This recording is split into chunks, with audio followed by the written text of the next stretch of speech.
અમદાવાદની વાત કરીએ તો અમદાવાદના સાણંદ તાલુકાના ચાચરાવાડી વાસણા ગામના ખેતરોમાં પાણી ભરાઈ રહેતા ખેડૂતો પરેશાન થઈ રહ્યા છે। છેલ્લા 15 વર્ષથી સર્વે નંબરોનું સ્થળ સ્થિતિનું પાણી ભરાઈ રહેતા ખેડૂતો ખેતી કરી શકતા નથી। આ સંદર્ભે ગામના સામાજિક કાર્યકર અને ખેડૂતોએ મામલતદાર સાણંદને આવેદનપત્ર પાઠવ્યું છે। જો કે ટૂંક સમયમાં કોઈ કડક પગલાં લેવામાં નહીં આવે તો ખેડૂતોએ આંદોલનની પણ ચીમકી ઉચ્ચારી છે।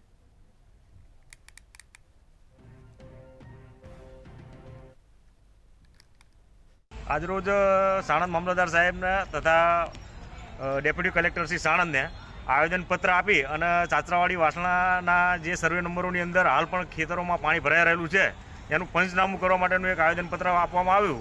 મામલતદાર શ્રી સાણંદને 3 મહિના પહેલાં રજૂઆત કરવામાં આવેલી, તેમ છતાં પણ કોઈ પણ જાતની કાર્યવાહી ન કરતા ન છૂટકે આજે આવેદનપત્ર આપી અને અમે એ લોકોને ધ્યાન દોરેલું છે કે જો ટૂંક સમયની અંદર આ અમારી કાર્યવાહી કરવામાં નહીં આવે તો ન છૂટકે અમારે ગાંધી ચિંધ્યા માર્ગે આંદોલન કરવું રહેશે।